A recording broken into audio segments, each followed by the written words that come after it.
Ngayong araw ating titingnan ang Chapter 368 ng Black Clover kung saan matutunghayan natin ang epic na pagdating ni Asta sa battlefield, at si Lucius ay nagulat sa pagbabago ng mga kaganapan. Makikita natin ang kanyang reaksyon noong ang tila perpektong plano ay napunta hindi lamang sa maliit na direksyon kaysa inaasahan, pero biglang nabago sa malaking paraan.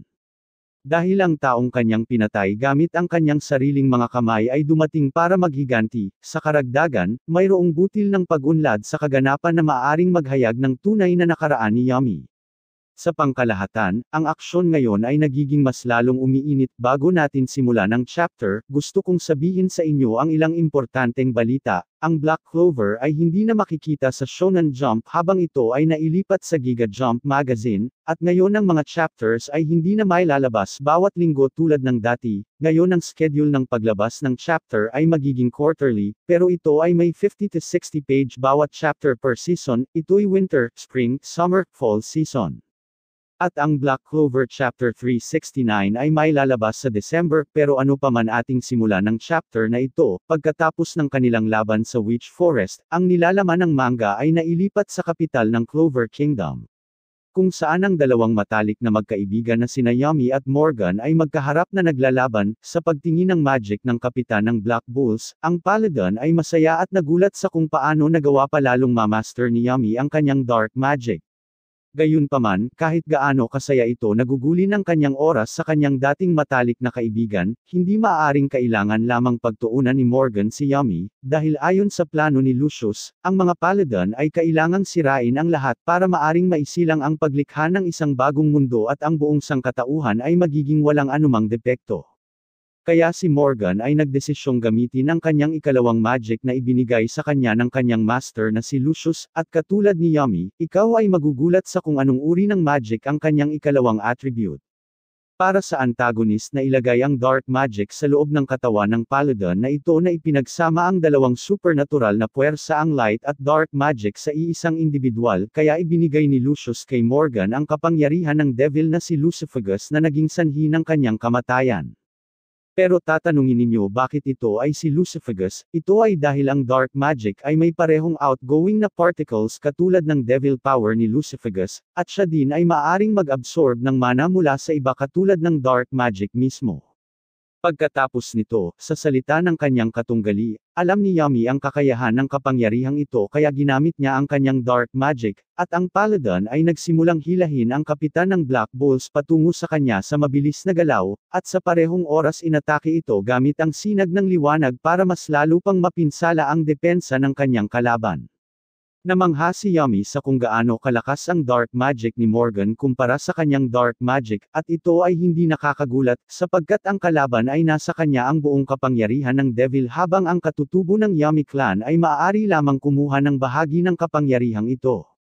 Pero kung ano ang nagpagulat kay Yami ay ang dark magic ng Paladin ay nagsimulang i-absorb ang kanyang densified mana area na bumubura sa anumang magic ng kalaban na nasa loob ng force field, at pagkatapos siya ay walang anumang oras para gumawa ng anuman sa sitwasyong ito, at sa sandaling nawala ni Yami ang kanyang proteksyon, ang Paladin ay mabilis na gumawa ng isang atake sa kanya gamit ang dalawang uri ng magic.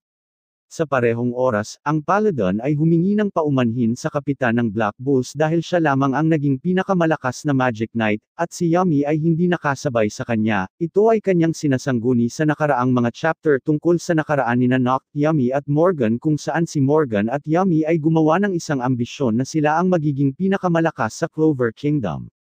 At kung titingnan kung paano ang mga kaganapan ay nailahad ngayon, at sa parehong oras ay muling tingnan ang nakaraan, ito ay naging mas masakit na tingnan ang larawan na ito, pero ginawa ito ni Morgan para sa isang magandang purpose. Ito ay para ipakita ang kanyang pagmamahal. Ngayon lamang siya ay na-brainwash ni Lucius. Hindi ko iniisip na ang dating kaibigan ni Yami ay naiintindihan kung ano ang maganda at kung ano ang masama.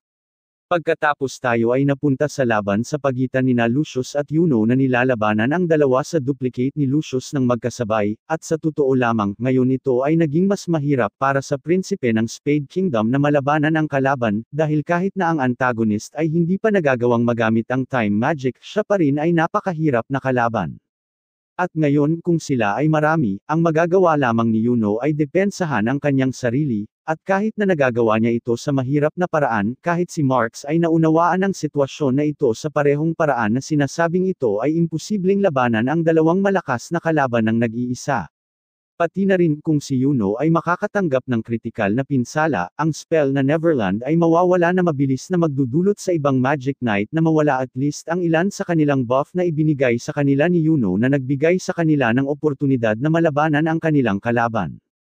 At ang pinakamasamang bahagi ay kung ang Neverland ay masisira, magagawa muling magamit ni Lucius ang kanyang abilidad na magamit ang Time Magic, at pagkatapos wala ng punto na labanan ang mga kalaban.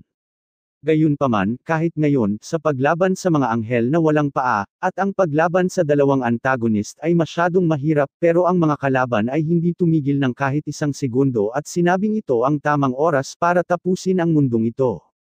Pero ang tumutol dito na hindi pa ito ang katapusan sa battlefield, marahil dahil sa special magic ni Finral, ang anti-magic Black Bull's base ay lumitaw sa kapital ng Clover Kingdom, at tingnan ninyo kung gaano ito kakul, siya ngayon ay naging mas nakakamangha. At syempre, sa pagdating ng base, ang buong membro ng Black Bulls ay nagsilabasan, para sabihin ngayon, ang lahat ay nagsisimula pa lamang. Sa wakas, ang pinakamalakas na abnormal na grupo ay dumating at handa nang ipakita ang lahat ng kanilang makakaya gamit ang bagong anti-magic buff na ibinahagi sa kanila ng protagonist. Sa sandaling ang Black Bulls ay dumating sa battlefield, si Echika at Noct ay mabilis na umalis para protektahan si Yami, at tama, sa wakas ang sandali ay dumating, ang kapitan ay muling nakatagpo ang kanyang nakakabatang kapatid, at muling makikita ni Noct ang kanyang namatay na kapatid at ako ay napahakbang sa sandaling ito. Sa lahat ng mga taong ito, sila ay muling pinagsama ng kapalaran habang silang lahat ay may kinalaman kay Devil Lucifagus, kaya maaari nating ipalagay na ang Chapter 368 ay ang simula ng pagpapahayag sa tunay na nakaraan ni Yami at sa kanyang Devil Heart. Pagkatapos ng family reunion na eksena, mabilis na lumitaw si Asta sa laban ni Yuno at kay Lucius. Tingnan ninyo ang gulat na mukha ng isa sa duplicate ni Lucius, ang nag-aapoy na bangkay ay dumating patungo sa kanya para parusahan siya sa lahat ng kanyang ginawa habang ang pangunahing karakter ay nasa bansang Hino. At saka, sa pag-atake sa isa sa duplicate ng kalaban, halos magawang maputol ni Asta ang kanyang kamay, at aking ipapaalala sa inyo na si Lucius ngayon ay tinataglay ang buong kapangyarihan ni Lucifero sa kanyang disposal, at ang paglaban ni Asta kay Lucifero noon na may 50% na manifestation ay hindi niya maaaring magalusin ito. Kaya simple nating sasabihin na kinumpirma nitong muli kung gaano pinalakas ni Asta ang kanyang ki at ang kanyang kontrol sa anti-magic, kaya si Asta ay masaya na malaman na ang kanyang kaibigan, sa puntong nagawa niyang biruin ito na sinasabing ikaw ba ay matatalo dito. Pagkatapos na matagumpay na mapigilan ang atake ng kalaban, ang magkaibigan ay muling nagsama, sa parehong layunin na makuha ang titulong Wizard King, ang dalawa ay mabilis na gumalaw para tapusin ang mga kalaban. Pero sa parehong oras, ang tunay na katawan ni Lucius na umupo na parang hari ay gumawa ng masamang ngiti. Mayroon ba siyang nakatagong plano para makaalis sa sitwasyong ito? Ito ay magiging interesante na makita, o aasa ba tayo ng isang reboot dito sa buong apocalyptic na araw? Hindi natin alam hanggang ang susunod na chapter ay may lalabas sa December ngayong taon na may mahabang chapter format. Ano pa man, ang chapter na ito ay nakakamangha. Si Noct at Morgan ay may reunion, ang long-awaited na pagtatagpo ni Echika at Yami, kahit na ang matagal na pinakahihintay na pagdating ni Asta kasama ang Black Bulls ay nagmumukhang maganda, kaya dito natin tatapusin ang video na ito. Kung nagustuhan mo ito, huwag kakalimutang mag-iwan ng like at mag-subscribe sa channel para sa iba pang anime content. Maraming salamat sa panunood at magkita-kita tayo sa susunod kong video.